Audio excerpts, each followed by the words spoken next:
and I don't use a Microsoft Mail account is the number one choice so far. However, that assumes you know whether or not the email system you're on uses Microsoft in the background. At any rate, we know that many of you will have more to say, and so, or if you selected other, we'd like you to do this. Head on over to our website at soundbytes.org. That's Bytes with a Y. Francis would like us to remind you again. And scroll down on the right under Fascinating Stuff. You'll see the forum. Currently, at least, the number one item under poll discussion is 6OG22, Microsoft email users targeted in new attack. And, of course, you can always, or at least for the next 2 hours, give us a call, 585-966-JAZZ. That's 966-5299. Toll free 1-800-790-0415. Yeah, we see, look, attacks are pretty prevalent everywhere. These zero-day type attacks are huge right now because we all know Microsoft is not quick when it comes to patching. Well, they rely things. on that. Right. The hackers rely on That's that. exactly right. And even if they know about it, it's where on the list it gets there. It could be anywhere from 6 weeks to 6 years before, and we've heard of this before, where they have known about this, but we just didn't get around to it for a few years because it wasn't that high of a priority. Right. And so one of the things that you need to do as an email user in general, whether you think you're on a Microsoft account or not, pay attention to what you're clicking on in an email. Just don't randomly start clicking on things. I got one the other day that said, thank you for your order of $159 for this or whatever it was. If you think this is an error, please click here. No. I thought, why don't I just go to my bank and see if somebody actually got $159 from me? Lo, they had not. Yeah, they were. So this was utterly bogus, and I know if I clicked on the link, it would start leading me to. It might automatically download a problem because there's things in the background that could happen that would trigger it. What they call no click spots. Right, and so then they start asking you for your credit card information and sign into your bank here and do this, and it's all going through their site and. Seriously, be very, very diligent. We had a nice, sweet little old lady bring her computer in this week where she got one of those, she got an email, and she hadn't placed an order. So being the conscientious, sweet little lady she was, she called the phone number and said, I didn't place the order. And said, oh, okay, give us your bank account number and we'll refund the money to you. No, she didn't. And they were insistent, and eventually they wore her down, and she did. Yep. So, because we're all, we all grew up trained to be nice and polite. It's nice to be nice. Yeah. And now you have to be suspicious they of everybody. Take full advantage of that. Yeah. That's exactly right. That's their whole goal is to scam you out of any of your money, information, or whatever they can do. That's what they live for because that's how they make all their money. Is stealing your information and money. And then the hassle of changing your bank account information. Actually, well, the bad guys are getting a little smarter. They've started asking for checking account numbers and routing numbers because that's harder to get your money back. Right. If you give them a credit card number, it's fairly easy to dispute a credit card charge. Yeah.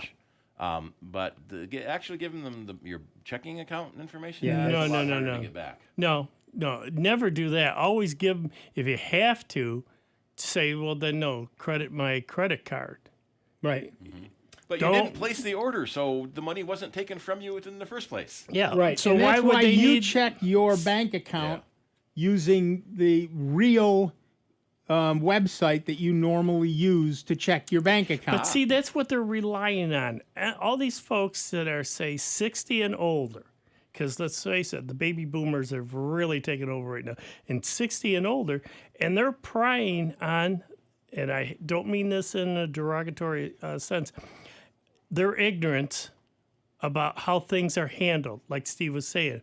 Why would they need that? Give them a credit card to put it back onto. They don't need your banking information, but they're prying on these folks that aren't that computer savvy. Although sometimes it's harder the other way. We had an incident in our office this week where the boss was trying to go to her insurance company, and she clicked the bookmark that she's been using for years, and got a big malicious website warning, maybe. And so she's trying to figure out what it means, what's going on. That's the link. That's the right company name. Everything looks fine. I go and look at it, and it's a certificate mismatch error.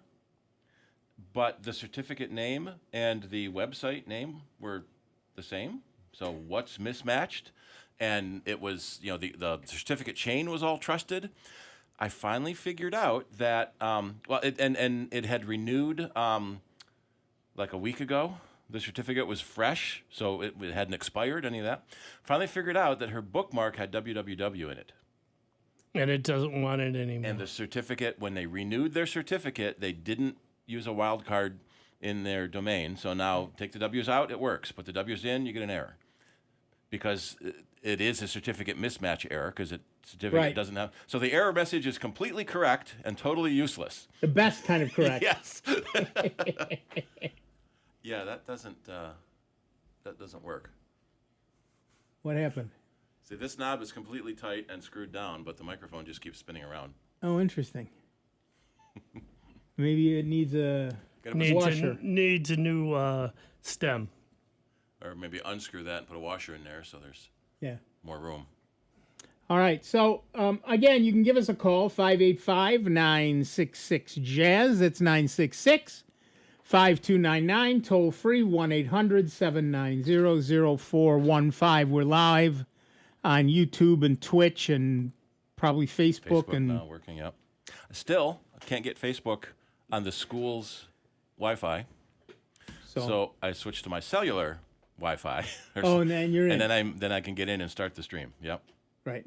So if you're looking to ask us a question online, Steve can see them on Facebook. But, that's one thing that I can't. They finally shut my account that I've had for decades because somebody else hacked into it, but I'm wrong because it's your fault. Yeah, it's my fault, and I told them I was no. And they go, I did get a friend request from Enright -gobbledygook on Facebook. So someone's doing a name lookalike of you. So I just said, heck with it, shut it down. I opened up another one, and all I do is connect to my special interest groups that I'm interested in. That's it. No friends, nothing, it's like, that's all I need it for. I don't need to see all that other junk. Right. And people posting this and that, and it's like, their opinions, everybody's like belly buttons. Everybody's got an opinion. And they're all full of lint. Yeah, I don't need to and no one see wants it to or see hear them all. it. Yeah, right. Exactly. So it's like, no, and I haven't missed it. Because I still tied to some of the groups and interests that I wanted to be up on. The rest of BS, politely putting it, I don't miss at all. And it's been a couple weeks. Yep. And it's like, yeah, I liking this. I like this a lot better.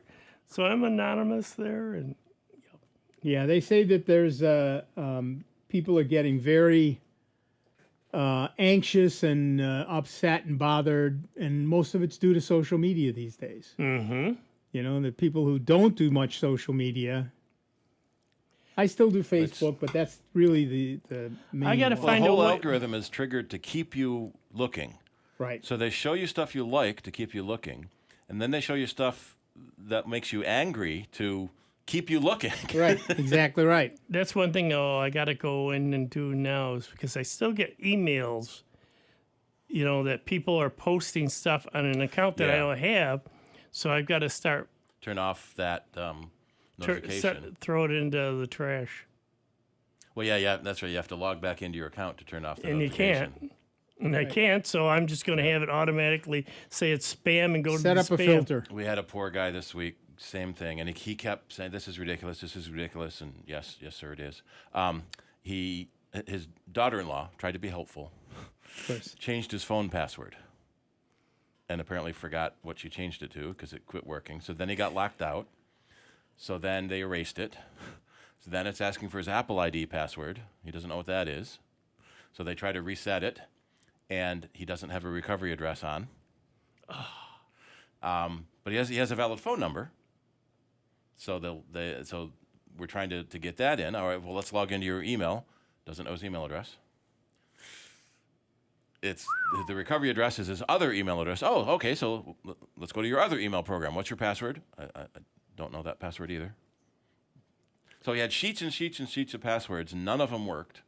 So I kept saying, it doesn't work, cross it off. It doesn't work, cross it off. It doesn't work, cross it off. Right. So we don't keep trying it. That's one thing I have gotten in the habit of doing. Yeah. Anytime Keep I a have to notebook. set up an account and enter in information, I've got NPass opened up. Yep. And I create a new, whether it's a login or whatever, it's right there. And while it's fresh in my mind, I can still see it. As I type in the password, I'm going over to NPass before I even complete the account.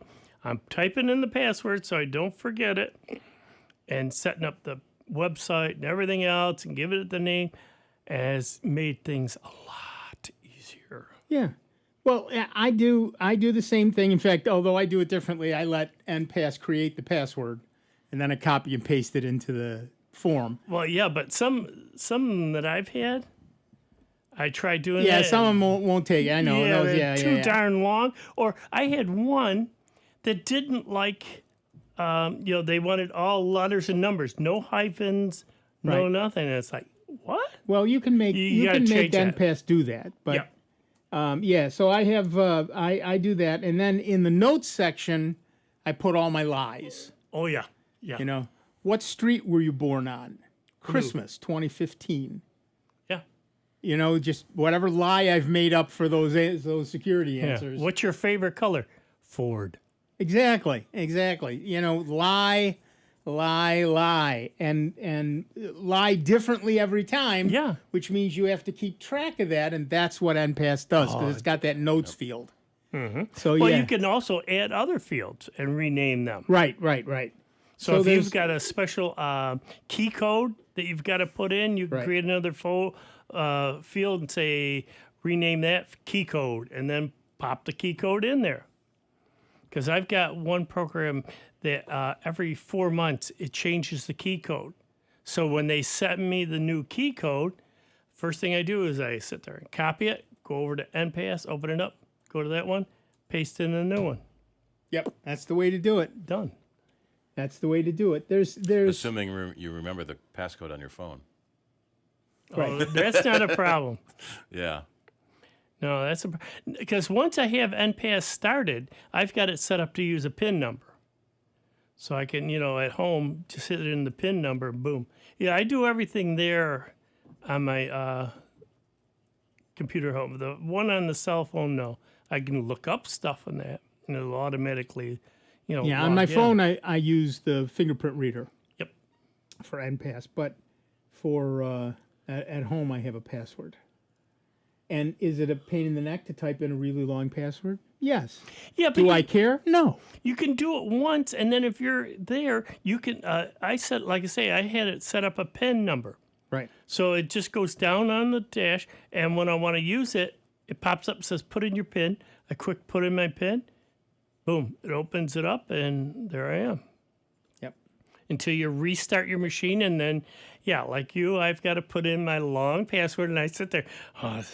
But you know what? It's worth the security. It's worth the security. And I'm a fast typist even with arthritis.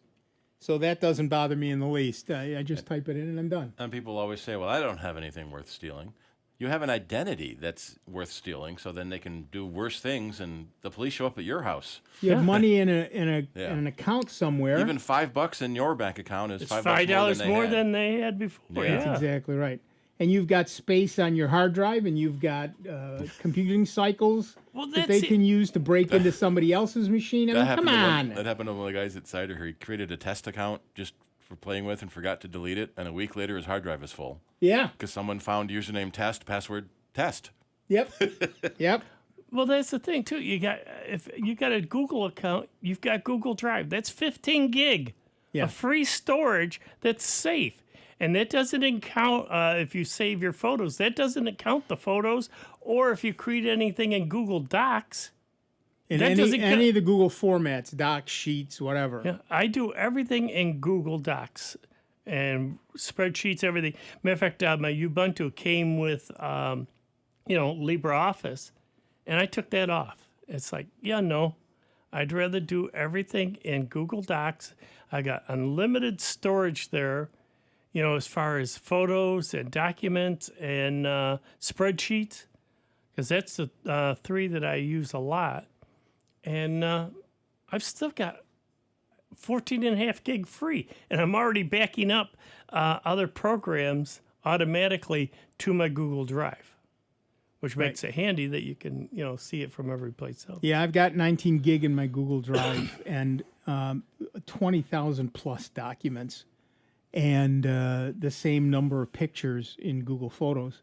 And I'm using less than 4 gig of my storage. And most of that is videos and PDFs. And that's because files in Google format don't count on your space. Yeah. Right. Yeah. Right. Like I say, it's free storage for both your photos, your spreadsheets, and any Word documents, or if you happen to do file presentations.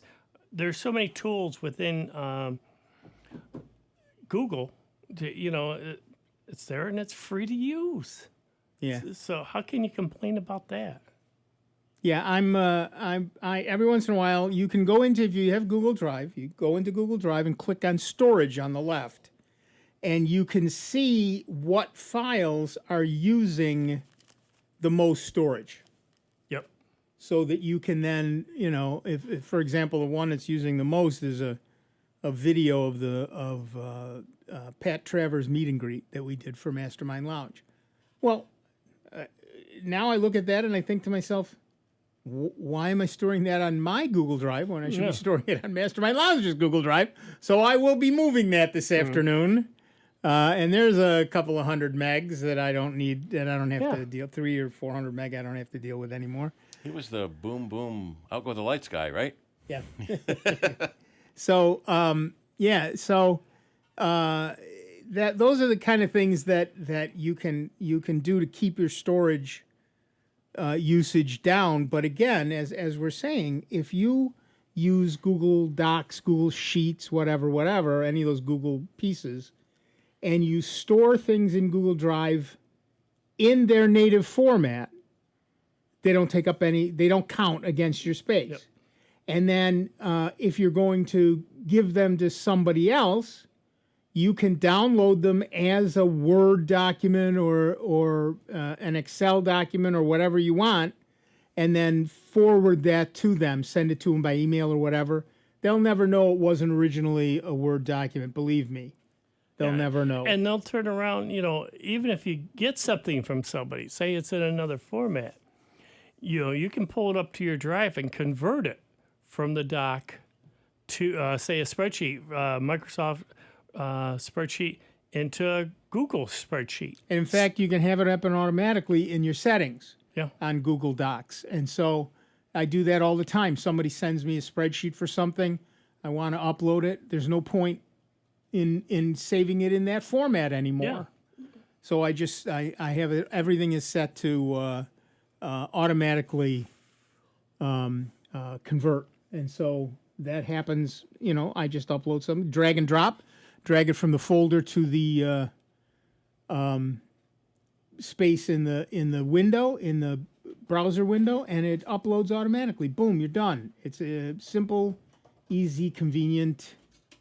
And again, we use, Dave and I both use Google Drive, but the same thing is true pretty much of any system, although I don't know that they do the free storage business with... I don't think any of them. Well, most of them give you some free storage, but Google at 15 gigs is the most free storage of any of the services. And the storage of documents doesn't count. Dropbox at 2 gigs is the least. Right. All right. That music tells us we are going to take a quick break. But we will be back in just a couple of minutes with Dave Enright, with Steve Ray, with me, Nick Francesco, and with you. It is 29 minutes after the hour. You're listening to the longest running computer show in the known universe. That's Soundbites, right here on member-supported Jazz 90.1. See you on the other side. Computer talk you can understand. More Sound Bites is next on member-supported Jazz 90.1. NBC News Radio, I'm Brad Siegel. Former President Donald Trump is scheduled to give the closing remarks tonight at the Conservative Political Action Conference in Dallas, Texas. The agenda on the CPAC website says Trump will speak at 5:35 Central Time. There's been speculation that he may use the occasion to announce another run for the White House in 2024. Actress Anne Heche is in critical condition after being severely burned in a car crash Friday. Mark Mayfield has more. Pictures and video show Heche crashed into a house before bursting into flames. The Return to Paradise and 6 Days, 7 Nights actress was taken away in an ambulance while flailing her arms. The video also shows what appears to be a bottle of alcohol in her car before she crashed. Heche is now being treated at a Los Angeles hospital in critical condition. No other injuries were reported. I'm Mark Mayfield. Reuters says the U.S. is preparing a $1 billion weapons package for Ukraine. Brad Siegel, NBC News Radio. Stressed out? Serenity now! This is Sandra Tsinglo with the Lowdown on Science. Social interactions help keep our stress response well balanced. But are all social encounters created equal? Enter researchers at the Max Planck Institute in Germany. To understand how friendship impacts stress levels, they monitored wild chimpanzees in Uganda. To quantify stress levels, they measured the amount of cortisol in chimp urine. The scientists noticed that chimps had the lowest stress levels when they were around their besties. It wasn't any particular activity that reduced stress. It was who the chimps interacted with. For example, grooming with a BFF, peace and serenity. Grooming with a stranger, not so relaxing. Even chimps caught up in a brawl didn't stress out, as long as they were backed up by their buds. The study shows that friendship is hugely important in balancing primate stress levels. Given our close evolutionary relationship to chimpanzees, this is likely true for humans, too. If howling like a baboon isn't helping you de-stress, monkey around with your best friend. It'll save you from going bananas. Sorry. The Lowdown on Science is produced by LDOS Media Lab in partnership with the University of California Irvine Science Communication and 89.3 KPCC, and made possible with the generous support of the Fuse Family Foundation. I'll be here to hear what's on your mind. As an adult, kids want to know you're listening to them, but they also want to listen to you. When it comes to alcohol, they want to know your expectations and how and why to avoid underage drinking. Talking early and often about it in everyday conversations reinforces your message and keeps lines of communication open.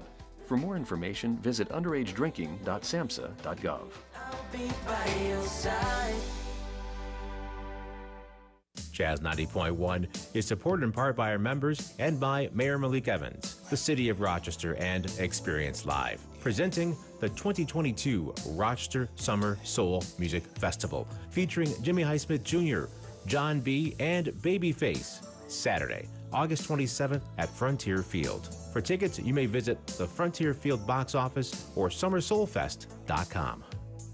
I thought it was a rash, but my doctor said it was a tick bite. Ticks can spread Lyme disease and other illnesses, leading to chronic health issues. My brother was always having asthma flare-ups. A roach problem at home was causing it. Allergens left behind by roaches and rodents are a major driver of asthma attacks. When I had a fever and body aches, I never thought it was West Nile virus. Mosquitoes breed in standing water and can spread serious diseases. Get the facts at pestworld.org. A public service message brought to you by the National Pest Management Association. When times get dark, we can't see the help that's all around us. Maybe you're not sure how you'll make rent, or you lost your job. When you don't know where to turn, let 211 be your guiding light. Our guides are ready to connect you with the help you need. 211, how can I help you? Call or visit 211.org. 211. Get connected. Get help. A message from United Way and the Ad Council. And now, a check of your Jazz 90.1 weather forecast. Some pure summer sizzle for Rochester, Western New York, and the Finger Lakes, with tropical levels of humidity and building heat for this weekend. Your Saturday features hazy sunshine with a scattered shower or thunderstorm into the afternoon. The thunderstorms that do pop will be brief. The high temperature in the upper 80s. Tonight brings patchy clouds and starlight, the low near 70 with another shower, thunder downpour into the evening. Mostly sunny, hot on Sunday, the high near 90 with an isolated shower, thunderstorm in the afternoon. I'm meteorologist Josh Nichols for Jazz 98.1. And currently, right now, we've got mostly cloudy skies, 86 degrees out at the airport, and 86 here at member-supported Jazz 90.1. Hi, this is Otto Bruno. Join me tomorrow from 12 to 2 on member-supported Jazz 90.1. Welcome back, everybody. I'm Nick Francesco. I'm Dave Enright. And I'm Steve Ray. And at 35 minutes after the hour, we are Sound Bytes. And I have something in my eye. Okay. Your eyeball? It could be. Yes, it could be. Cornea? Could be my cornea, my retina. As expected, Apple updated its vintage products list on Monday with 8 more MacBook, MacBook Air, MacBook Pro, and iMac models released in 2015 and 2016. Notably, the first MacBook Pro models with the Touch Bar are now classified as vintage. Apple introduced the Touch Bar in October 2016 as part of a complete redesign of the MacBook Pro. Apple has since removed the Touch Bar from higher-end MacBook Pro models, but it's still available on the new 13-inch MacBook Pro with the M2 chip.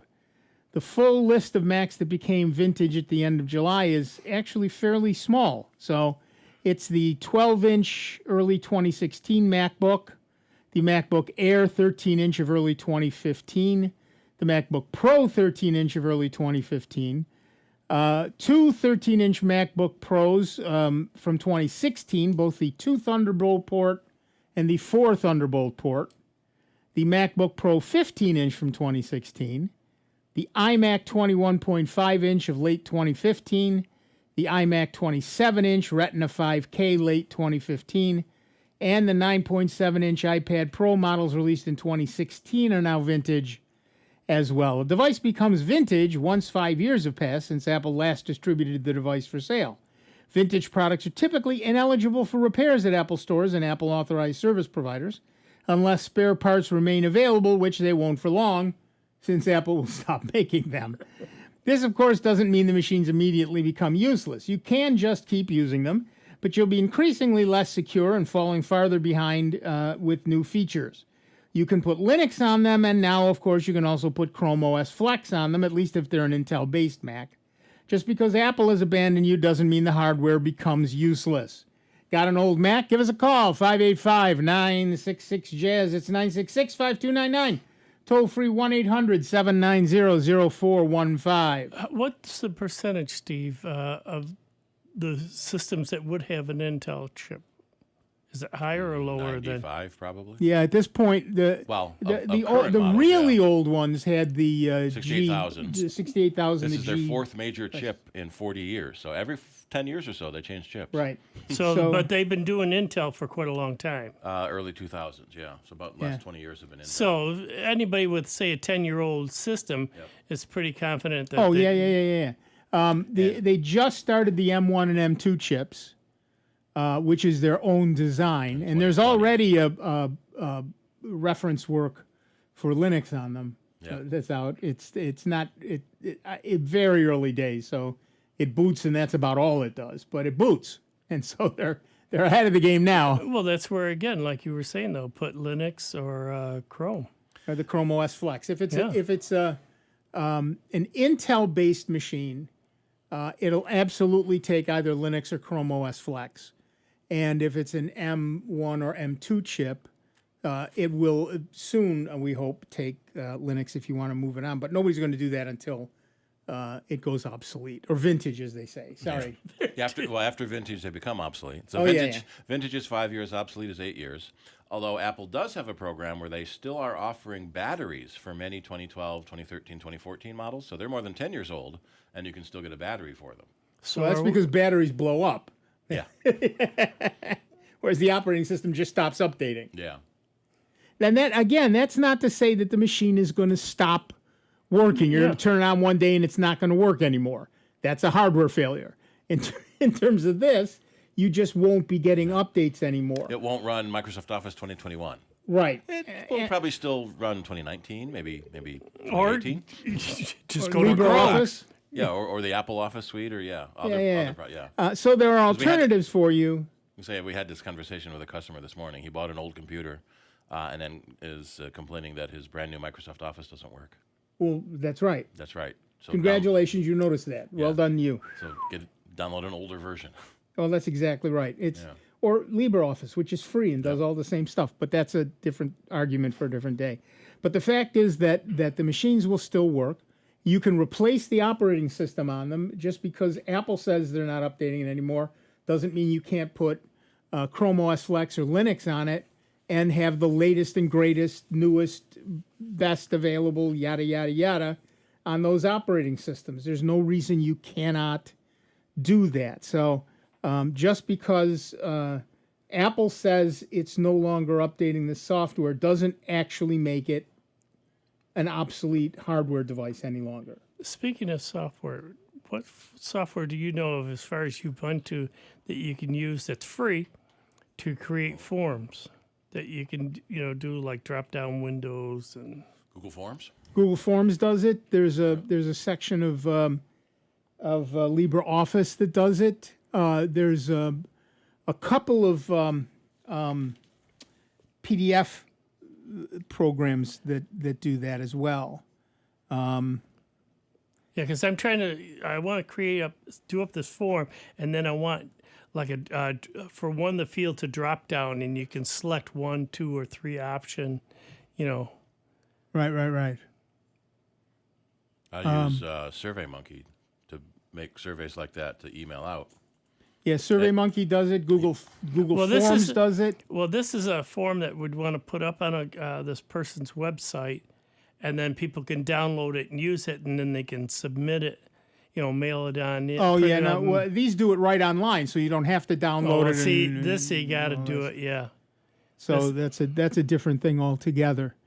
I'll try Google Forms. Yeah, well, Google Forms does it online too. They eliminate that have to download it and upload it and all the mistakes that non-techie people will make doing that. Yeah, see, I need it so they can download it, fill it out, and then as opposed to just filling it out online and then printing it. You can print it out when you're online. You can print it out online. The only thing that it doesn't do is download it before you fill it out. Okay, well, I'll have to check that out. No, this guy is, he's been doing this contest. It's for the largest teapot in the world, and it's down in West Virginia. And they've got this contest going down on where you got to make contact with what they call a one-by-one's call for this contest. And if you get all the, I think there's like 10 contacts, you get what they call the full cup. But if you also get the bonus station, you get what they call the full pot. And you can get the certificate that you can then print off. And it's literally I guess it was an old root beer barrel. It's huge that they converted into a teapot. 12 feet high and 44 feet wide. Yeah. And they turned it into a contest. And it starts August 8th and goes, I think, for 6 or 7 days.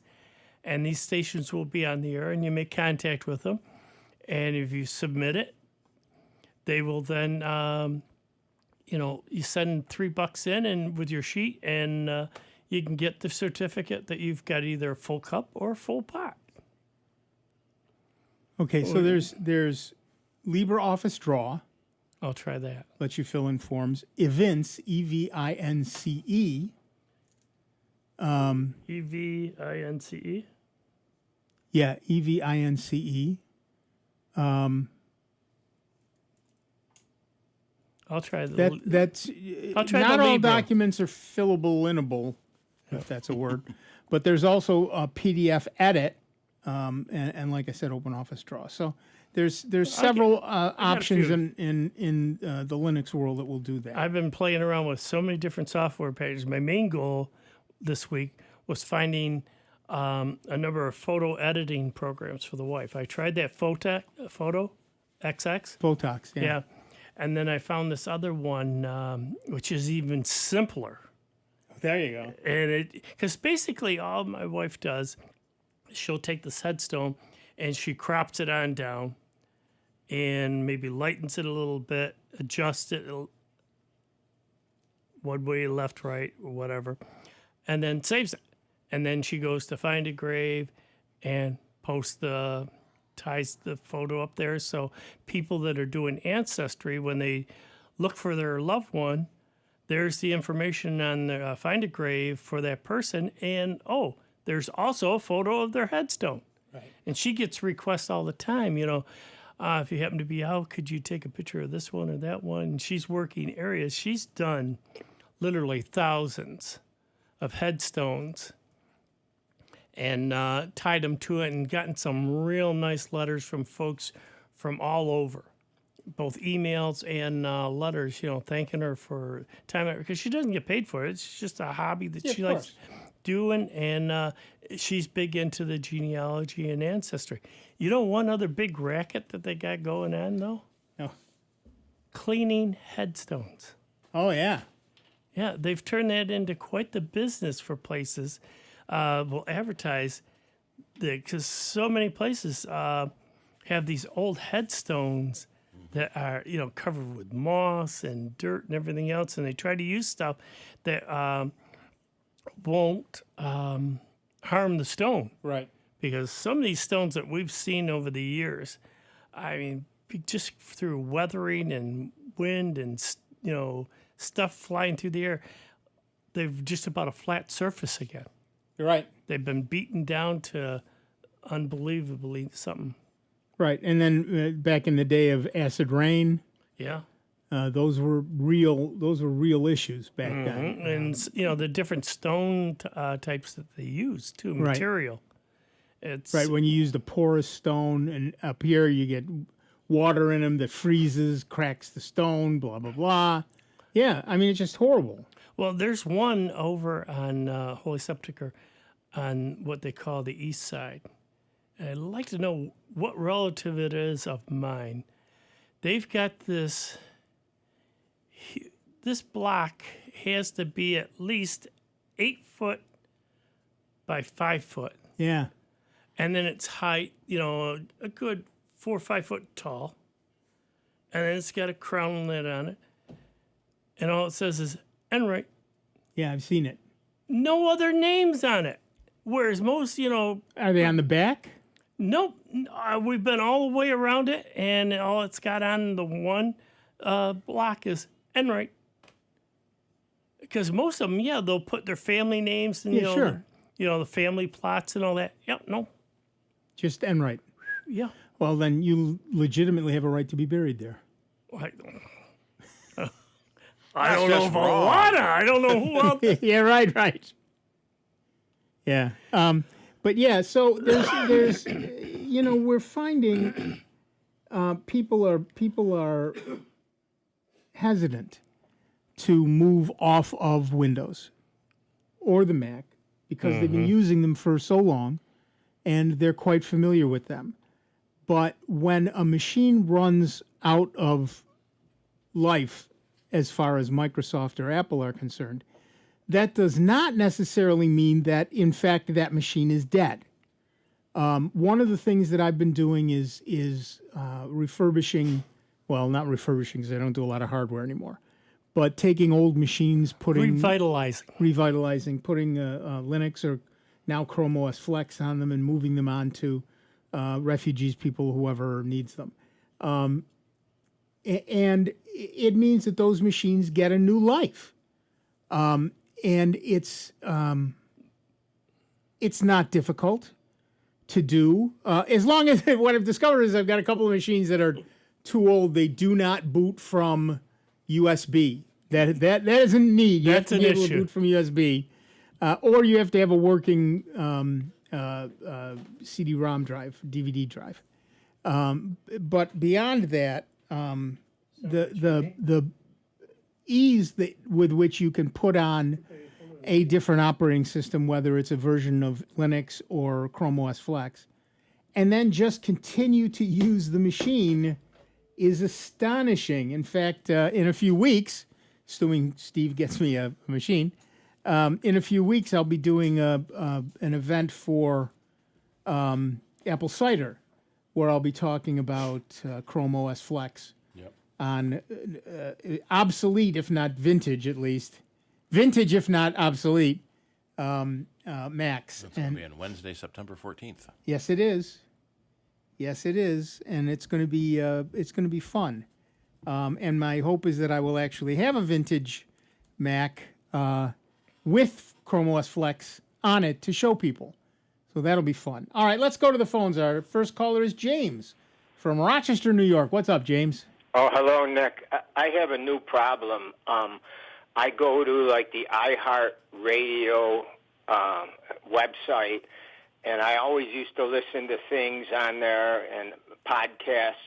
Now, just 2 days ago, I go to play it, and it just keeps buffering and buffering. The round circle keeps going. This never happened before. What would be the cause of that? That's a very good question.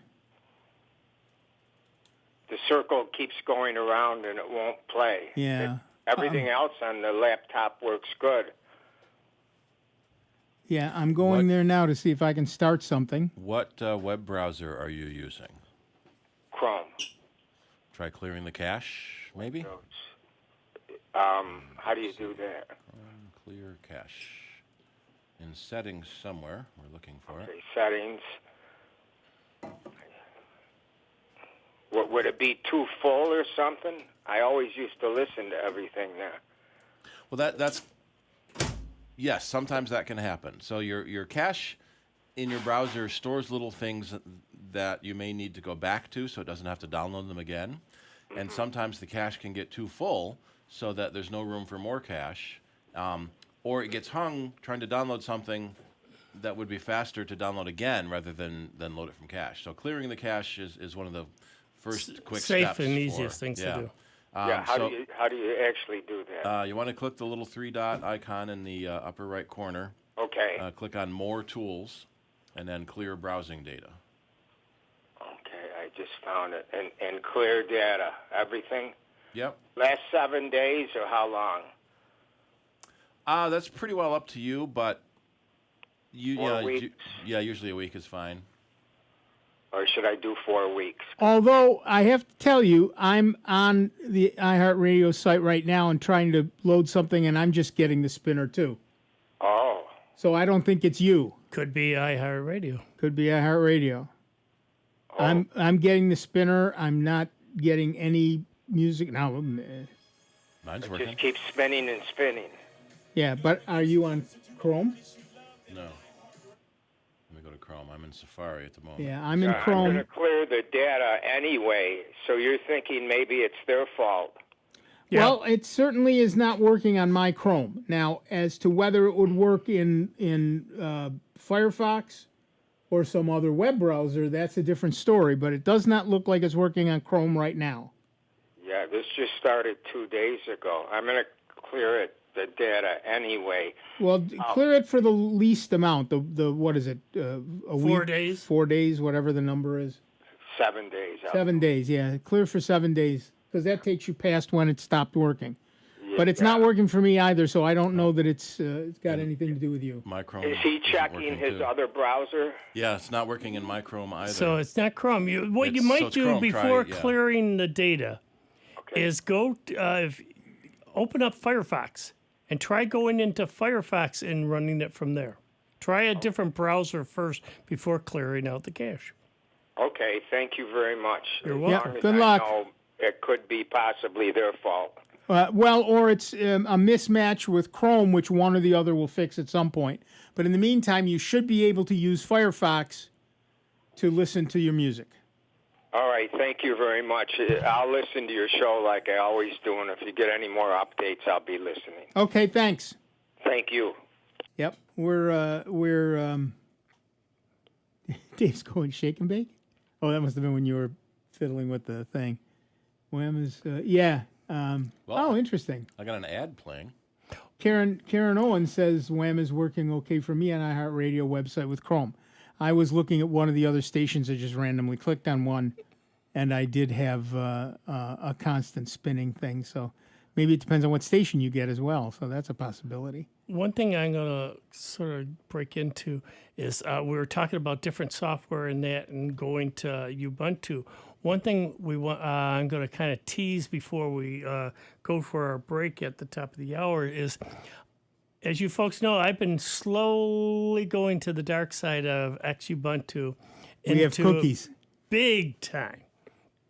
And there has been one piece of software that I've been holding me back. Well, I did some research, and I found one that I think a lot of our listeners will be surprised at, one, the price and the use and how easy it is to work. But we'll be talking about that after the top of the hour.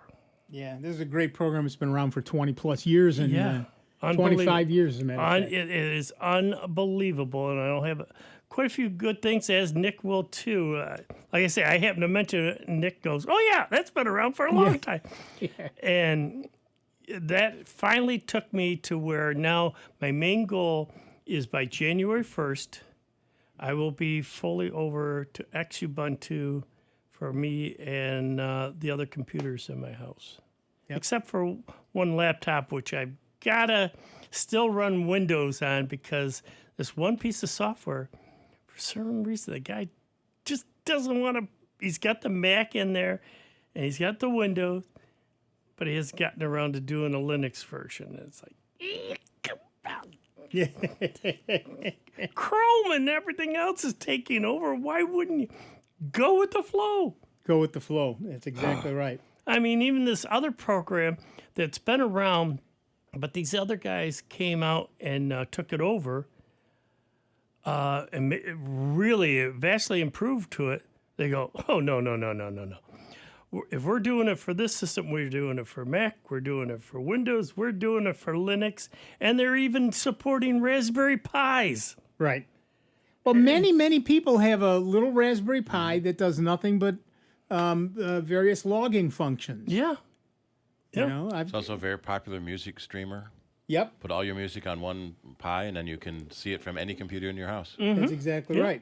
Yeah. And video as well. Yep. As a matter of fact, I serve many of my CDs I've ripped to a Raspberry Pi.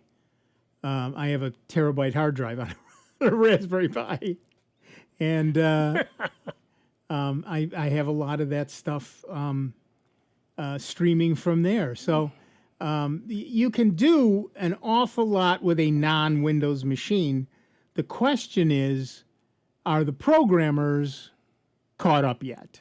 Yeah, that's the big thing. Yep. And so we have to understand that many computers are capable of running a non-Windows system, but we've all gotten complacent.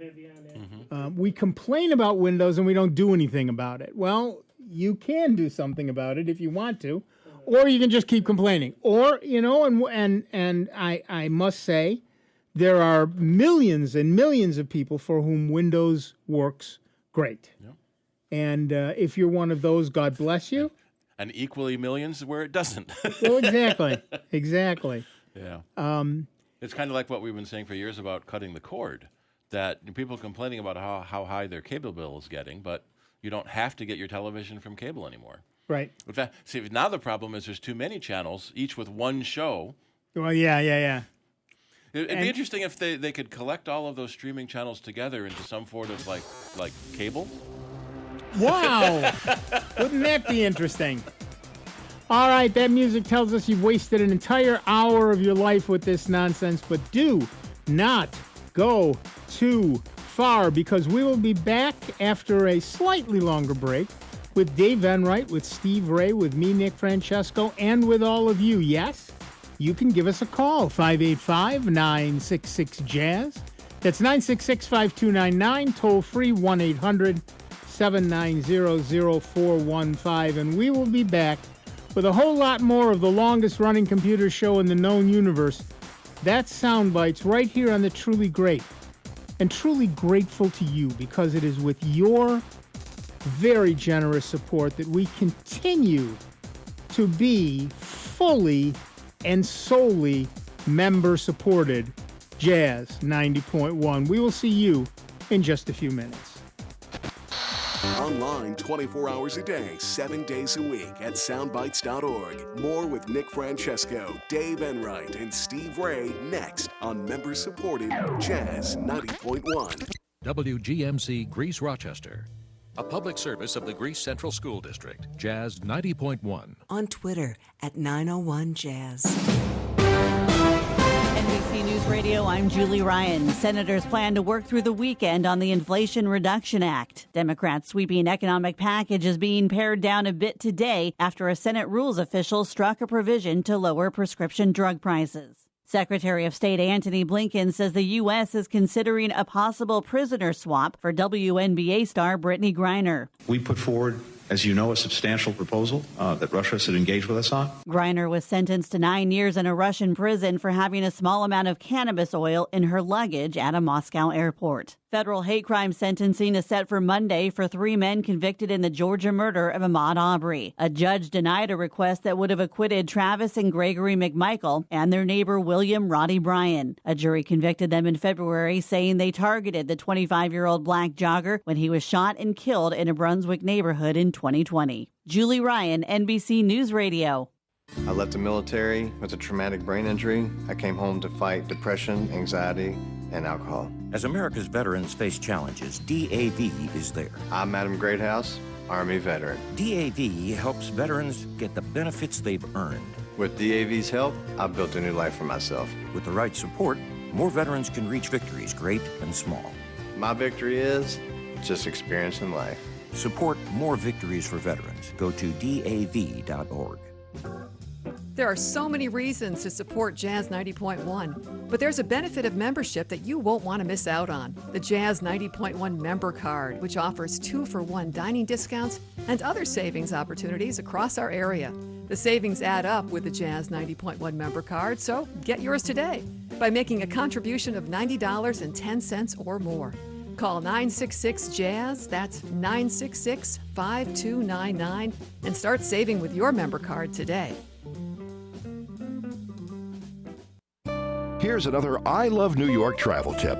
No matter your travel style or interests, there's still great getaways in New York State for every type of traveler, even if you haven't yet made your reservations. In central New York, cool off 156 feet below the Earth's surface at Howe Caverns. For a great trip with that special person in your life, spend the day antiquing in the Columbia County city of Hudson.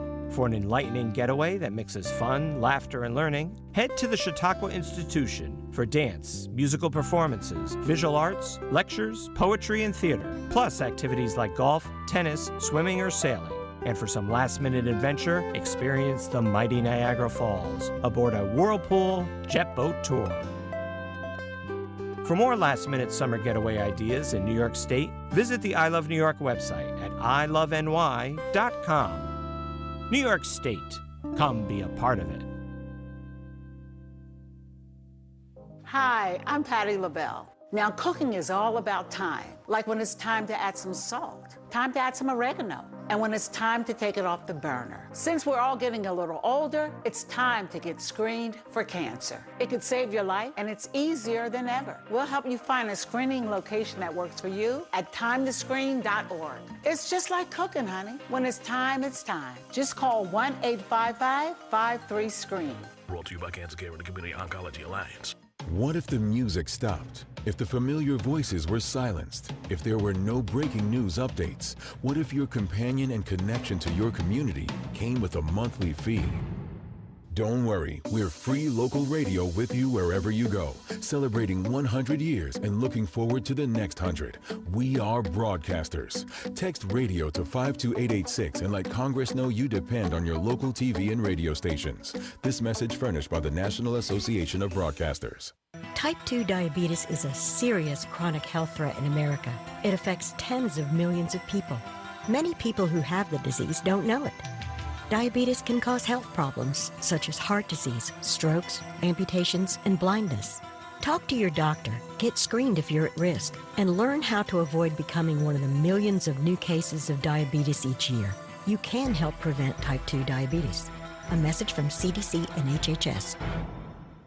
Welcome back to America's longest-running computer show, Sound Bytes, on member-supported Jazz 90.1. Get online now. Call 966-JAZZ. That's 966-5299. Toll-free 800-790-0415. Or submit your question by email at soundbytes.org. Once again, here's Nick Francesco, Dave Enright, and Steve Ray on member-supported Jazz 90.1. Welcome back, everybody. I'm Nick Francesco. I'm Dave Enright. And I'm Steve Ray. And at 5 minutes after the hour, we're hurtling headlong into the second hour of the longest-running computer show in the known universe, Sound Bytes, right here on member-supported Jazz 90.1. Still.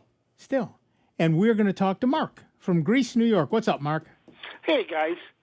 Suggestion maybe for the gentleman having a problem with the iHeartRadio. Mm-hmm. Download the app from the Microsoft Store. It works perfectly. That's true. I did do it myself just to test it, and it worked okay for me. Yep. Many places, including, by the way, Jazz 90.1, have apps now that run all of the stuff that you would want from a radio station.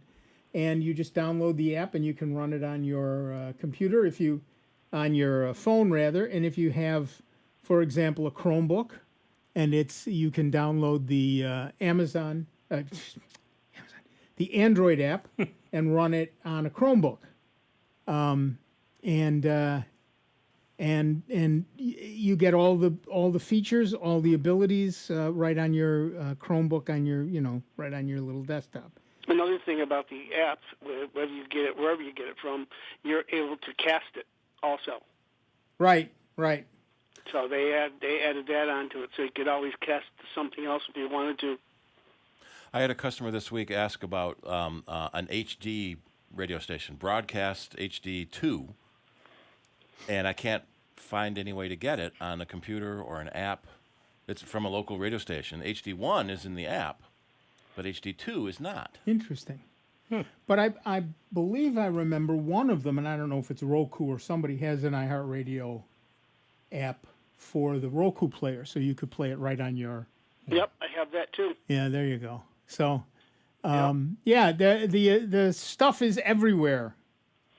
Do the end around, just like if you don't want to run Facebook on your phone, you can just do it through the browser. That's exactly right. You know, it works. Actually, I think it works better if you ask me. Yeah, I do too. I hate that Facebook app. It's terrible. Yeah, it really is. But yeah, I just thought I'd suggest that, and maybe that'll work even better for them. Good thinking, Mark. Thanks. Yep. Thank you. Yeah, there's so many different ways of doing the same thing. So many ways these days. So all you have to do is figure out which one works best for you in any particular situation. I suspect that if you have a Google TV or the Google Chromecast, yep, that you could also get the app, the Android-based app for that, and you can do it that way. If you've got, we were talking about Raspberry Pis earlier. There's programs like Clementine and several others that will let you stream audio right, from your Raspberry Pi to a speaker, or cast it somewhere else if you like. And so, there's many ways to skin that cat. Mm-hmm. Don't write in. I love cats. I have cats of my own. I love them. Don't write in. Shut up. But when you skin them, there are many ways to do it. There are many ways to do it. But yeah, so if you're looking for ways to play music, then there are many of them, and you're no longer limited to any one device anymore. You can play it over your Amazon speaker or your Google speaker. You can play it, pretty much anywhere you like. There are a lot of options out there to do various tasks. All you have to do is really go looking. Right. And that's where Google search whether it's in the Play Store or Microsoft Store or just the web itself. Right. Just do searching. Do your homework. And you'd be amazed at the amount of programs and information that you can learn and find stuff. Yep. Which leads me into the segue of what I discovered. Well, but let me finish this first. I Okay. mean, let's just take Jazz 90.1 as an Yep. example. You can listen through their website. You can listen through their app. You can listen through the audio stream on something like Clementine or whatever, or you can listen through your smart speaker. Yep. So you've got a plethora of choices, and I want to thank the person who taught me the word plethora. It means a lot. So Hold on, Al. thank you very much. I apparently needed that. But yeah, so there's a multiple number of ways that you can stream your audio and your video. You know, the same thing. If you know, in a lot of ways. So I'm sorry, we seem to be slowing down on your stuff there, Dave. I Oh, apologize. no, that's fine. Our next caller is Al from Rochester, New York. How are you, Al? Good afternoon, guys. Hope you're keeping cool. We are that. You? I am ensconced in a cool basement. Nice. Very nice. Doing paperwork. Oh, I'm sorry. No, that has to be done. Question for you, since you guys are Pixel owners. Yeah. Something that sort of nagged at me, but I've never bothered thinking about it too hard. When I go to the Play Store to update my apps, I'm regularly getting a dozen or more apps to be updated at least once a week. And I'm just wondering, is that normal? I mean, I don't have a lot of things additionally loaded on my phone, but it seems like I'm getting the same apps updated over and over again. A lot of apps are being much more diligent about updating than they used to be, and that's a good thing because it's security updates for the most part. You can take a look at what version it's updating to and see if it's a higher version number, because it may be something is stuck and it's didn't make the update last time and it's trying again. Right, we see that fairly often as well. Mm-hmm. Sure. But okay. Yeah, I haven't gotten. There also is an auto update feature where it just updates them in the background without you looking. Right. But there can be dangers there. If the update doesn't work, then you lose access to that app until they fix it. But you wouldn't know that from an auto update versus a manual update anyway. Yeah, right. I'm a bit reluctant on the automatic part. I prefer to sort of keep an eyeball on what's going on. Have control. Yeah. So, okay, I just wanted, it's just, it'll be even some of the majors. It'll be Google Maps and Calendar and whatever, Firefox. Yeah, they do update fairly regularly. Mainly, again, as I said, they're security apps or feature apps. And it does happen. It depends on how many apps you have and what their update schedule is. The problem is you get one or two update today, one or two update tomorrow, one or two update the next day. And it feels like you're updating all the time, but it's generally different products. Yes, well, sort of. But, yeah, like I said, I just did an update this morning, and I had 21 apps update. And I would say I did it last week and got a dozen before that. So it's... Yeah. Like I said, mine update in the background, so I don't see that as much anymore. Same here. Yeah, okay. Well, it's nice to know you guys are so trusting and everything. So yeah. Well, I only have a very few apps same that here. I use, and I trust them, and so that's all right. We jokingly call that the John McCain rule in the Apple community. Apparently, Tim Cook was testifying before Congress, and John McCain asked him something, why do I have a 27 on this little icon here? Well, sir, that's because you have 27 updates that need to be installed. Right. Why doesn't it just do it himself? Because that's a security issue, sir. We don't want to do anything without warning you. Right. And that is your choice as to whether or not you do it. Yeah, you can turn auto updates on or off, yeah. Right. And so for the very few apps that I actually use, I leave auto update turned on. Okay. Well, good enough. Thank you. You've put my mind at ease. I wanted to make sure I just wasn't, thrashing around a little bit unnecessarily. No, you probably are not. Okay. Although, you might keep track for a while. You're down in the basement doing paperwork anyway. Yep. So you might want to keep track for a while as to which ones update and what the version number goes to. I just might do that. There you go. Okay. Thanks, Al. Thank you, guys. Bye-bye. Bye-bye. Yeah, that is the one problem with every operating system. We see it a lot in Linux. Something updates almost every day. Luckily, unless you're updating the kernel itself, you don't have to reboot, and it can all happen in the background. But something updates almost every day because you've got somebody like me. I use thousands and thousands of programs, and all, when somebody has a security update, I want it now. Somebody was wondering though on the app, the iHeart, to get it from the Google Store or the Microsoft Store. Yes. Depends on what OS you're on. If you're on Windows, you get it from the Microsoft Store. If you're on Android, you get it from the Google Play Store. If you're in Chrome on Windows or Chrome on the Mac, you'd get it from the Google Store. So.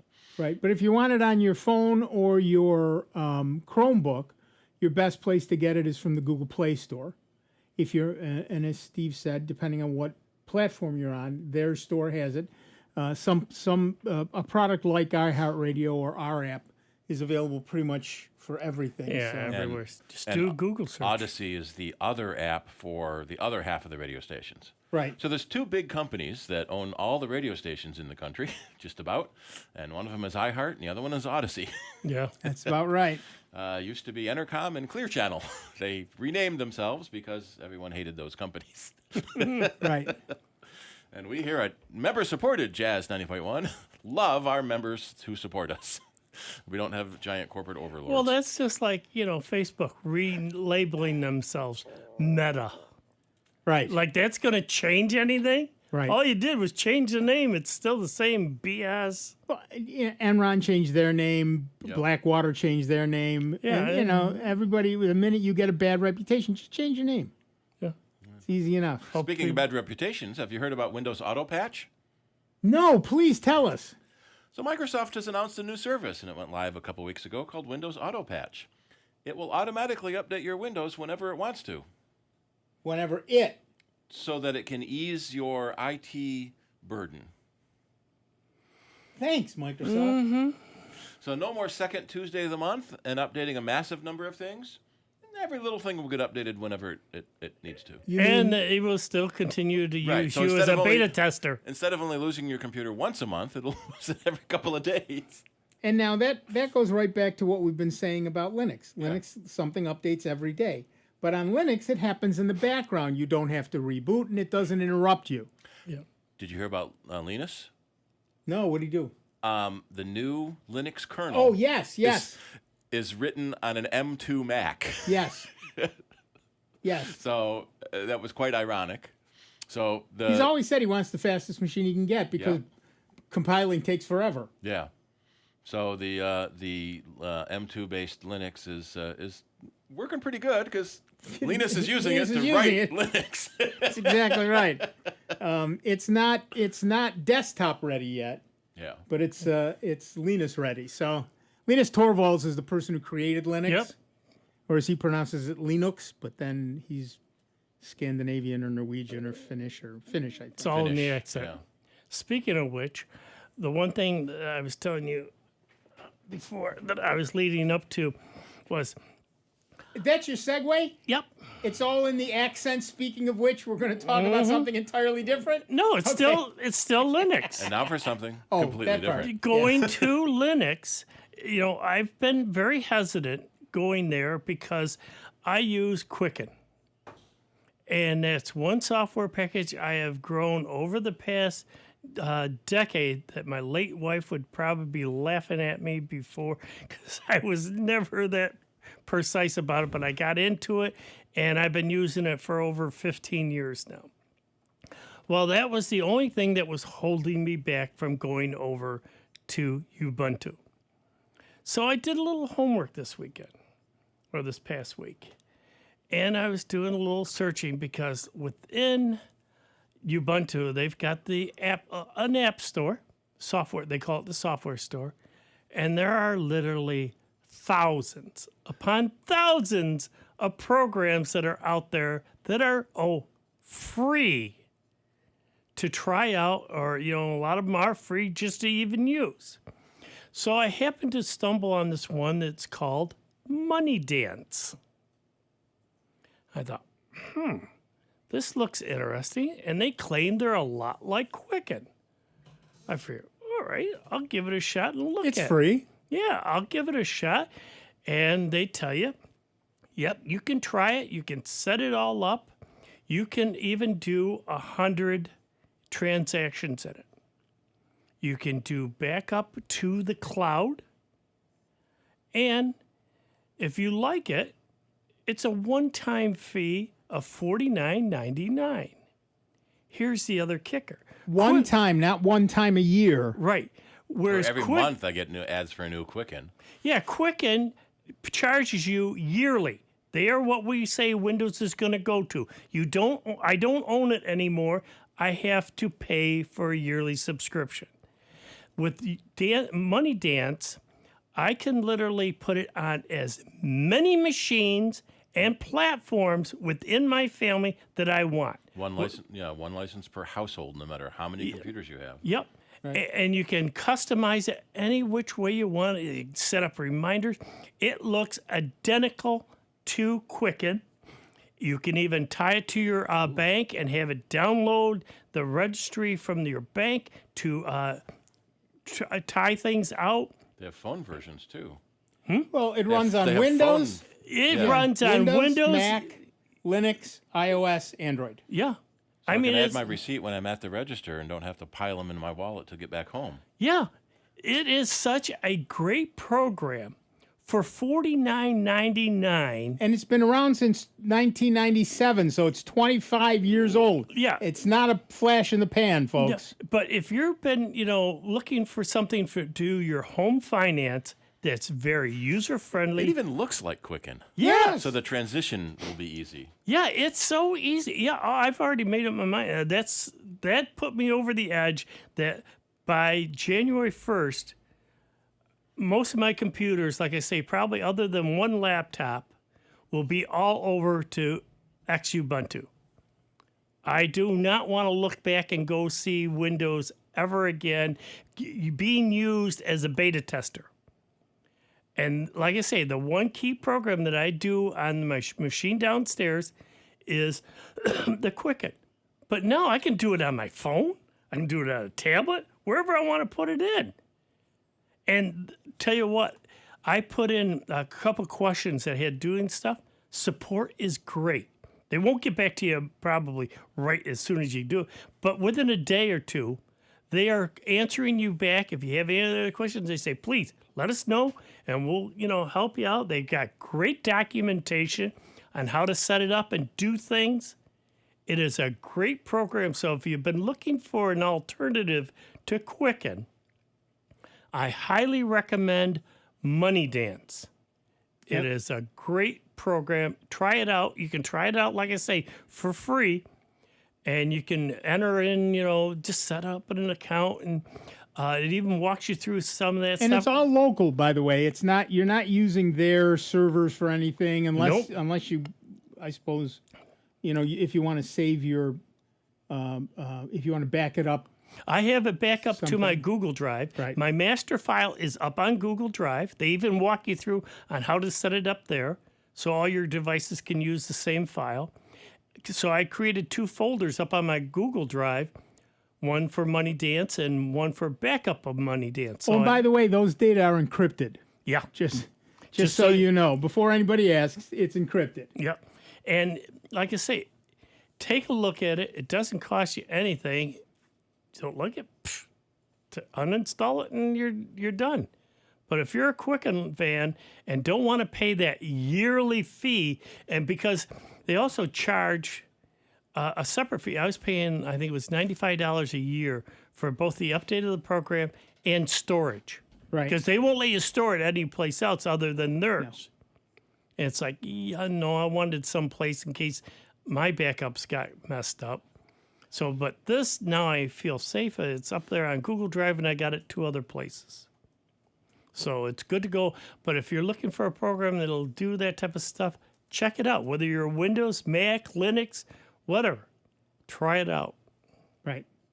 And if I think you have to repay for an upgrade. I think, but still, half the price of a yearly subscription for something that updates every couple of years is still pretty cheap.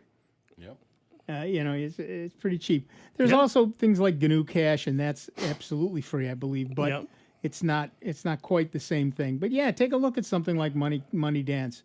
Like I said, it's been around for 25 years, so it's no flash in the pan, and it's an awfully good program. And yeah, for about 99% of everybody, it does everything you need it to do. It looks like Quicken. It works like Quicken. Tracks your investments. It'll track stocks.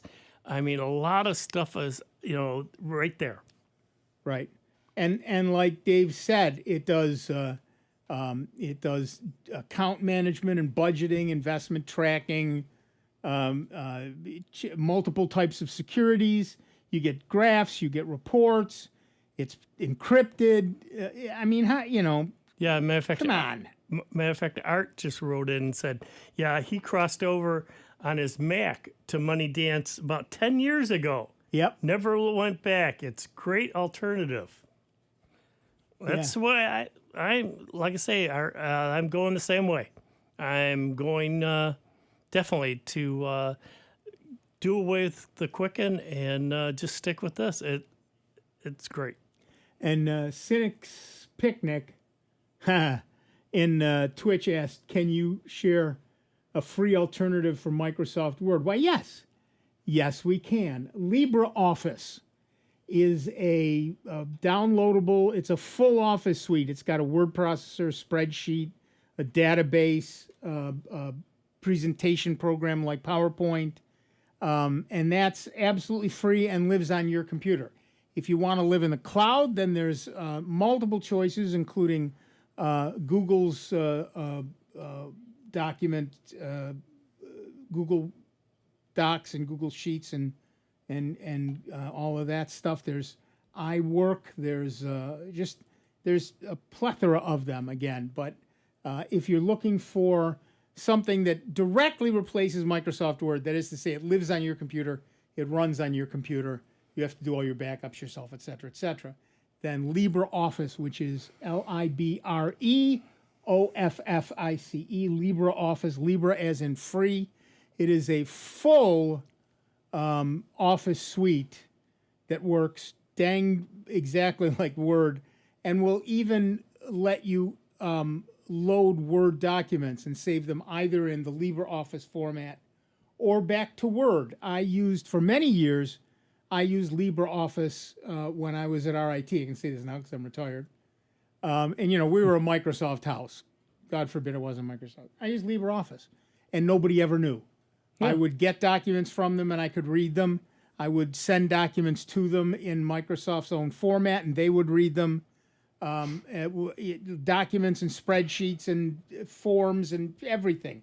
So, yeah, it's all doable, and LibreOffice is probably the place to start.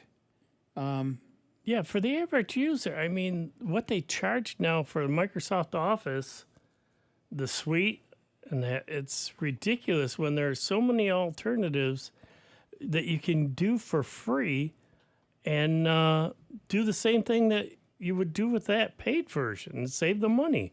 Right.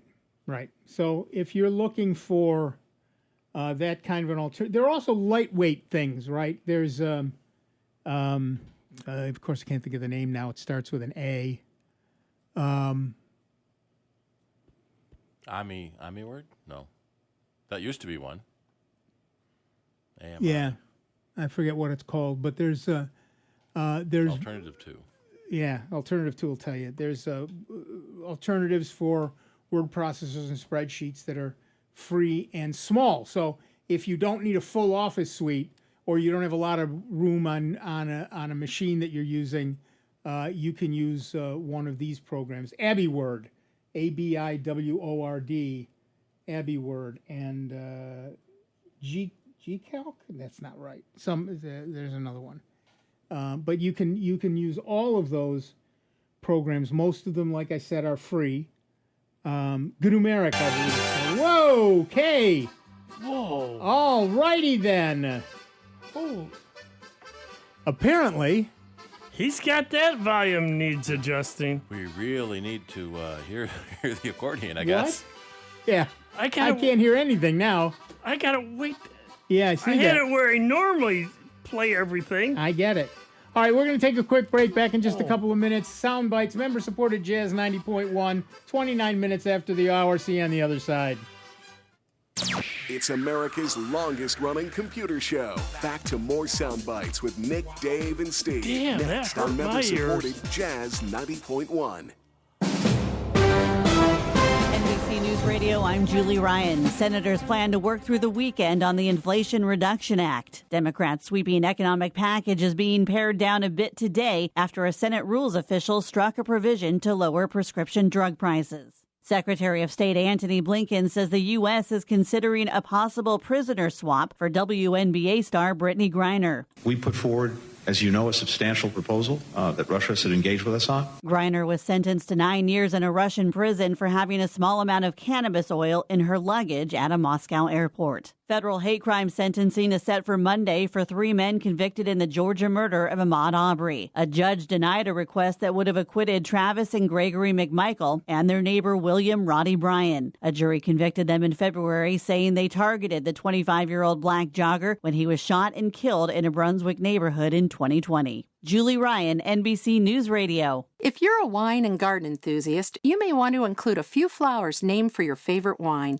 It's a fun way to combine 2 hobbies. Hi, I'm Melinda Myers, horticulturist and gardening expert. Landscape designer Bobby Schwartz shared a few of her favorites on Bobby's Green Thumb pages. If you like reds, you may want to include Burgundy Glow Ajuga, also known as bugleweed. This ground cover has a combination of green, white, rose, and pink leaves and is covered with spikes of violet blue flowers in spring. For the Pinot lovers, consider the hardy hibiscus Pinot Noir with large red flowers, or hibiscus splash Pinot Grigio with large white flowers and a pale pink ring at the center. Both are 3 feet tall and wide and flower from midsummer into fall. Champagne lovers may want to include Clematis Pink Champagne. You'll enjoy the large, deep pink flowers with a pale center and wavy edge petals. Check out our website for this and other gardening tips. Jazz 90.1 is supported in part by our members and by animal repellent Plant Skid. It's organic and safe for use on fruits and vegetable gardens, as well as trees, shrubs, and flowers. Plant Skid uses odors associated with predators, encouraging animals like deer, rabbits, bulls, elk, moose, chipmunks, and squirrels to dine elsewhere. Information on how to protect plants from animal damage can be found at plantskydd.com. That's plantskid.com. Jazz 90.1 is supported in part by our members and by the Great Courses How to Grow Anything DVD series hosted by Melinda Myers. The Great Courses How to Grow Anything series consists of 4 DVD courses that provide gardening tips and information on food gardening, landscape design and care, container gardening, flower, tree, and shrub care, and more.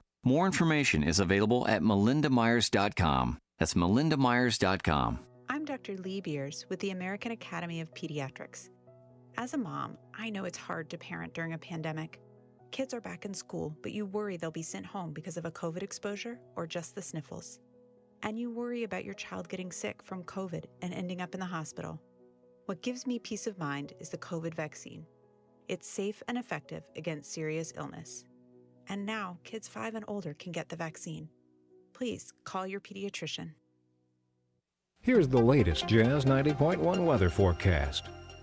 Some pure summer sizzle for Rochester, Western New York, and the Finger Lakes with tropical levels of humidity and building heat for this weekend. Your Saturday features hazy sunshine with a scattered shower or thunderstorm into the afternoon.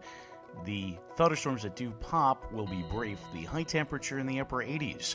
Tonight brings patchy clouds and starlight, the low near 70 with another shower, thunder downpour into the evening.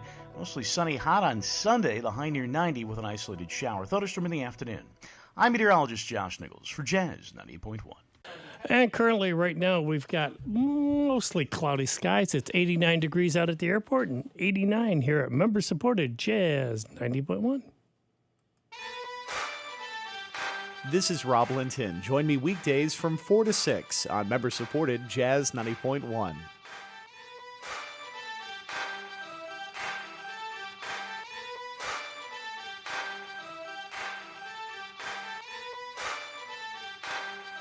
I like it when they get to the better part. I think that's all it is. On Yeah, this so you're clip. not going to get to the better part. Welcome back, everybody. I'm Nick Francesco. I'm Dave Enright. And I'm Steve Ray. And at 34 There it is. minutes after the hour, we are Soundbite. Oh, they did get to it. My girl is in centerfold, and I'm Yeah. upset. That's the part I was waiting for. There you go. Yeah, so we're back. It's more sound bites. Again, you can give us a call, 585-966-JAZZ. It's 966-5299. Toll free 1-800-790-0415. Okay, I'm skipping that one. I'm going right to this one. Winamp, Oh, there's an old name. the popular third-party Windows application for digital audio playback, usually of files ripped from CDs or stolen via peer-to-peer file sharing networks, is back. Developers posted the latest build of the software, Winamp 5.9 RC1 build 9999, late last month, 4 years since it was last updated. The current build is, and I quote, the culmination of 4 years' work since the last release, with a pandemic-related hiatus baked in, of course, by 2 different development teams. The application has been migrated to a more current code base with new features expected to be added after testing. At the peak of the download era, Winamp was renowned for its ability to play almost every popular audio format and the customization of the user interface with trippy visualizers, unique skins to change the application's appearance. With the proliferation of the iTunes Store and later digital streaming platforms like Spotify and Apple Music, Winamp's popularity waned. In 2013, parent company AOL shut down its development. The company was sold to the Belgian digital audio company Radionomy shortly after. The last version, 5.8, before this latest update, was released in 2018 after a premature leak pressured developers to publish it themselves. It's still beta, so the usual caveats apply. Also, there is no report yet vis-a-vis camelid abuse. So, are you ready to whip the llama's ass once again? Give us a call, 585-966-JAZZ. That's 966-5299, toll free 1-800-790-0415. I loved Winamp. It did everything. It did it well. It did it easily. It was a great piece of software. And I'm glad to see it's coming back. Like they said, I don't know how useful it is anymore since Janet D you in the can YouTube stream chat. Not YouTube. I'm looking at. Yes, I am looking at YouTube. So Janet D in the YouTube chat Says up here somewhere. says she uses it every day. Winamp, great. Yeah. It is a great product. Well, you're glad to know there's a brand new version coming out. It's in beta right now, so you might want to hold off.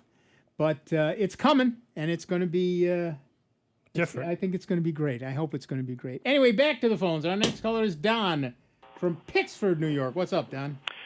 Hello. You've been extolling the virtues of Libreoffice compared to Microsoft Word. My question is, to try the program, is it possible to download Libreoffice without conflicting Microsoft Word before one decides which way to go? Yes. Yes, with a caveat. They will not interfere with each other, except that when you install it, one of the things that it might ask you is, do you want to open Word documents with LibreOffice? So when you're testing, you would say no. And then later you can go back and change that. You would say no, not to open documents. Well, so if you would, because you're only testing, you don't want to be in the position of double clicking on a Word document and it opens with LibreOffice when you would rather have it open with Microsoft Word. Okay, but what would you advise the comparisons that would help one choose which program to use? Well, that depends entirely on what you do with Microsoft Word day to day. In general, my suggestion would be open a bunch of your documents, see if they work, write a bunch of new documents in it, and see what you think of it. Like I said, LibreOffice did everything I needed it to do, including one thing that I never told anybody when I was working at RIT because you keep some secrets to yourself. But often people would have documents that were broken in Word. They would open in LibreOffice.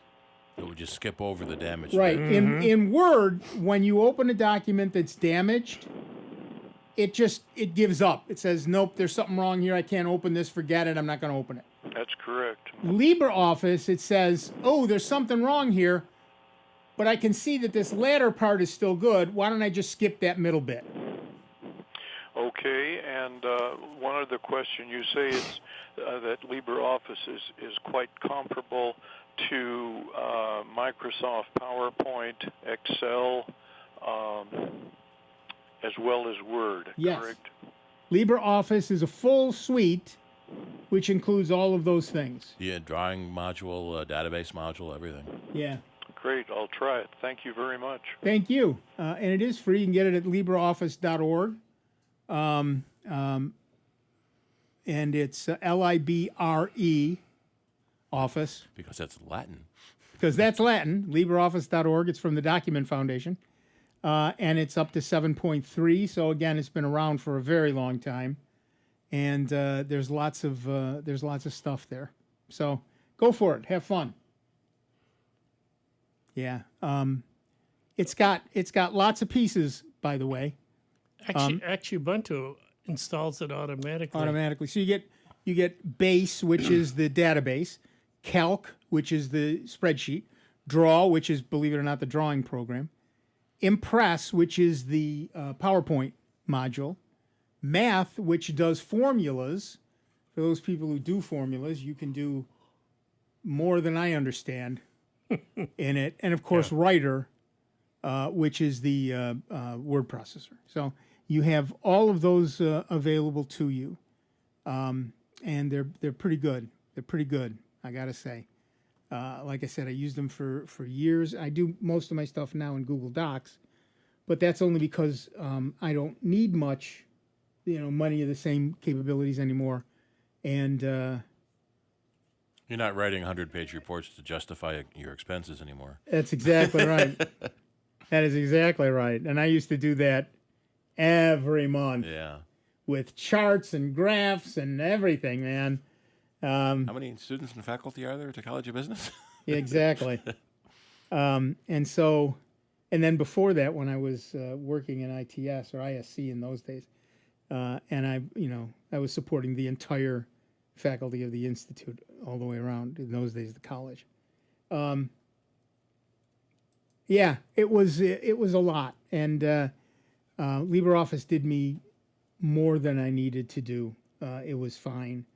I wrote a couple of books in it, and so and some plays, as a matter of fact. So there's all kinds of capabilities in that product. It's really excellent, and it's multi-language and blah blah blah blah blah. So all the things that you would expect from fully fledged, business ready, highly capable Office suite you get in LibreOffice. So and if you're just looking for something to dash off a letter to Aunt Fanny, then Abby Word, which is much more minimal. But still has, I think, a spell checker and all that. Still does all of that stuff that you would need to do. And if you got a Gmail account, Google Docs. Well, that's exactly right. I mean, it's already there for you, and like we've been talking about before, you save it, it stores it for free, and no matter where you are, you can pull up the information. Whether you're halfway around the world, you just log into your Google account, and there it is, the information. RIT's website says they have students from 49 states and 100 other countries. I want to know what state they don't have, and they should put out a special scholarship to get that state in, so we can have all 50 states. Alaska? Maybe Hawaii, because that's such a long flight. Oh, maybe, sure. That's probably the farthest away you could go to school. Right. You lived in Hawaii. Well, no, actually, what's his name? Doc Rock is a Mac pundit on YouTube who lives in Honolulu, and the company he works for is in Massachusetts.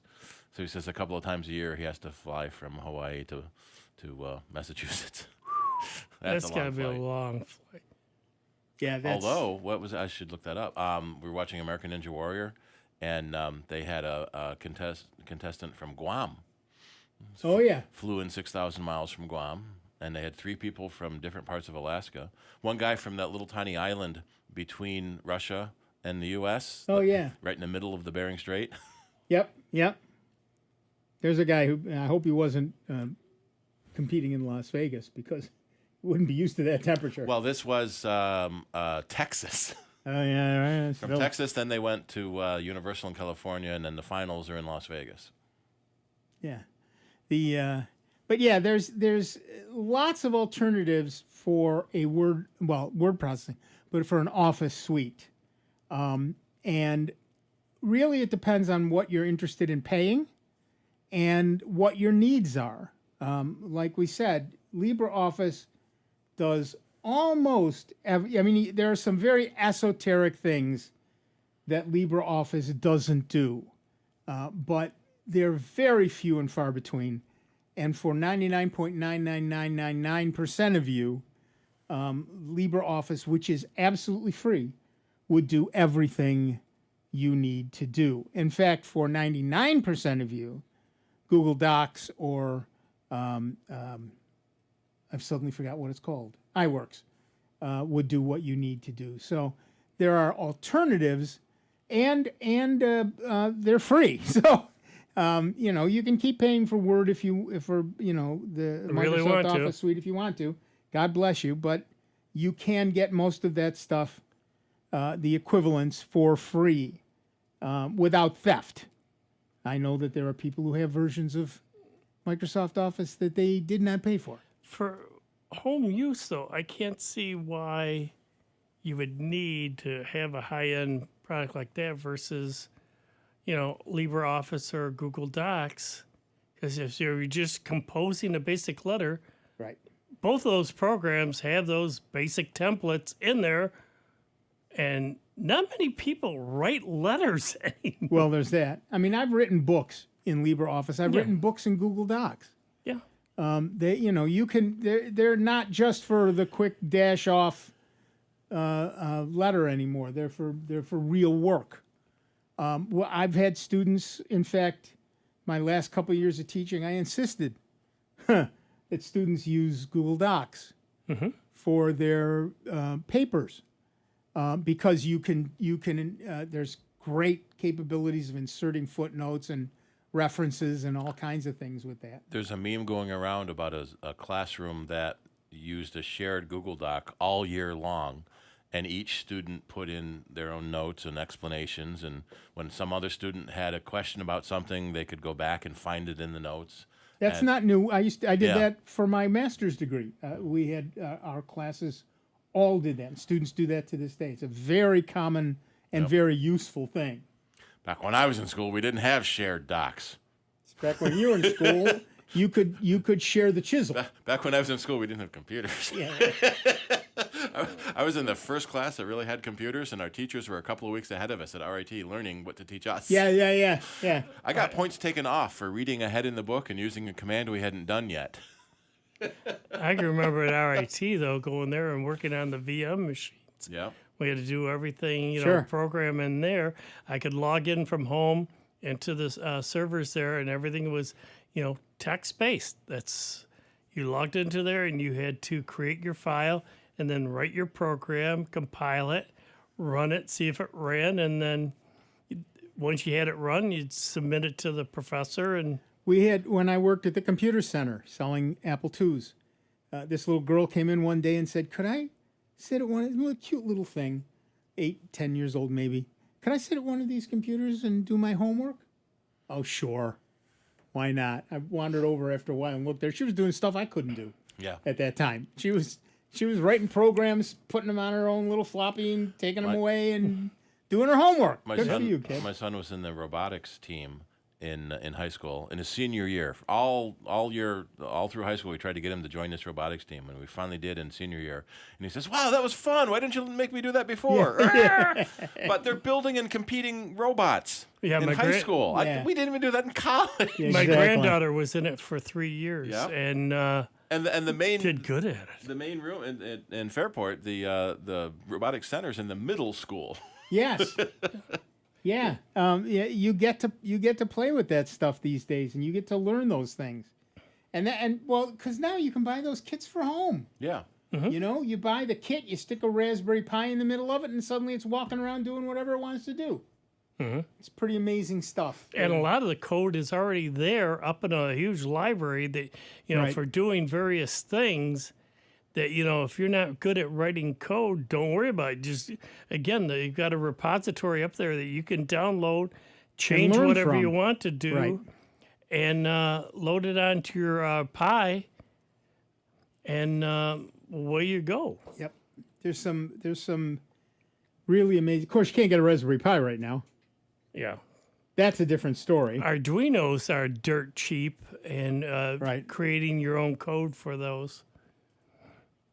I've got one of those. I haven't played around with that yet. They're pretty amazing. I haven't played around with them much myself lately. They're just you're Too right. many things to do and not enough time to do. Yeah. Pre-orders sold out on the Oh yeah, Raspberry Pis. Titanic kits. Yeah, forget it. Not this year. Yeah, probably not. I'd They say things are loosening up, but not that much. car manufacturers can't even get enough to get. You go to most lots and cars, the lots are empty. They're begging for good used cars. Yeah, I've been reading a lot of cars. Companies have started shipping their cars missing features. Right. Because they can't get the chip. The silly, like the seat heater or something like that. You don't really need that yet. Yeah. Come September, October, November, that'll be a little different. Yeah. Oh, that's one thing I love on mine is that seat warmer. Yeah. So I didn't even know it had it in there. My wife's new lease has a steering wheel warmer. Oh, that's nice. Oh. Does it have a steering wheel cooler? No. Yeah, because that would be useful now. Yeah. Yeah, Janet is still using Winamp every day, and our Chandra says WGMC is on TuneIn too. That's right. So you can, if you have the Roku TuneIn channel, you can use that to listen to the show. So there's that stuff, and now if you've got unlimited data on your phone, you can just listen to it all the time through that. Often. When I am in the car, which isn't as much as it used to be anymore, but when I am in the car, there's nothing I really want to listen to. Yeah. Particularly, but I can put on a station, a Pandora station, or a TuneIn station, or. That's why I sit there and I've got for at work, because I hate the local stations. I'm sorry, too many darn commercials. So I just plug in my phone, play, the Pandora or the iHeartRadio app, and a lot less commercials. I almost haven't listened to the radio at all in years because I listen to so many podcasts. Right. Well, I'm not in the car often long enough anymore Yeah. to listen to podcasts. But yeah, That really hurt when I cut my commute from 45 minutes down to 15 minutes. I'm sorry. I feel bad for you now. I know people who do 20. What did it used to be? The average American commute was 22 minutes or 27 minutes. I don't remember what it was. But I know people who did podcasts that were, 20 minutes long. Mhm. You get in the car, you turn on the podcast, you get where you're going, and it's done. According to the Census Bureau, as of 2019, the average commute is 27.6 minutes. There you go. There was something like that. So, people were making podcasts that were exactly an average commute long. Mike Rowe has a podcast that the way I heard it, based on some of his books, and it started out being a 20-minute podcast talking about the book, a chapter of the book, and then they added, well, let's interview some people, right? And then they talked about the book. So they talked about the way they heard it, and now they're interviewing people, and so this 20-minute podcast has turned into an hour and a half. Yeah, right. Well, and that's the beauty of podcasts. They don't have to have a length. Yeah. A friend of mine does a podcast called Murder Most Foul, where he talks about murders, and it's as long as it needs to be. Some of them are shorter, some of them are longer, and that's fine. That way, you get to tailor to You have full control. the subject rather than to the time. I started watching third season of The Orville last night on Hulu. Well, the first two I watched were an hour and 1 minute long with no commercials. So usually an hour-long show is only 40 minutes. Right. Yeah. This is an hour-long show. That's an hour. Yeah, exactly. Because it was designed for streaming. It doesn't have to put commercials in it. Well, and it's designed for streaming. Chandra says, I wish Mike would go back to the homages for the rest of the story. Yeah. Yeah. Yeah, he started it being a homage to like Paul Harvey and the rest of the story. Right. But yeah, so the entertainment industry is changing. Right now, there's still a place for shows like this one that happen, because you need to call somebody, and that you need your question answered, and it's easy and convenient and fast to do it on a radio station like this. The entertainment industry is currently worth about $700 billion. Right. Expected to reach $2 trillion in the next 5 years. But the problem with all of that is that and there's still nothing to watch. Well, exactly. The problem is it used to be the distributor's business. Yeah. If you wanted your show on the air, you had to kowtow to distributors. They only had so much space, and they took the best of what was out there. There were only 3 channels. There were only 3 channels, or 2 if you're really old. But now everybody's a content provider. Yep. You can create your own content and stick it out there and find your own audience. It's in many ways a beautiful thing, and that's one of the things we do with Mastermind Lounge. You have a bunch of people you want to talk to. It's still, it can be one-on-one or a group thing, but it's live, question and answer, that sort of fare, but it doesn't require anybody else. You just throw it up there and there it is. You say, I'll be here. Its own niche. These are my times. These are my dates. Go watch. You can and pay for it. So it's not a bad thing. But yeah, so there's that. That's the sort of thing that happens. That's happening these days because of the change in communication. Computers, the internet in particular, really changed the way that people communicate. Anyone can have a platform. You can have your own Discord server. But the problem now is that anyone can have a platform. Well, that's exactly right. But you can, if you want to have your own Discord server, go ahead and set it up. Talk to anybody about anything you want to talk to them about. Doesn't matter. So, if there's only 11 people in the world who care about what you care about, all 11 of you from all over the world can still get together and talk about that thing. It's an easy enough thing to do, and we're seeing more and more people who are really getting together online in ways that they never did. And part of that is the pandemic, of course. People are staying in more. So things that used to be live are now more often video chats. But even so, it's still a way for people to get together and communicate. All right. That music tells us that we have communicated far too much for 1 week. That's right. This show is about to become history.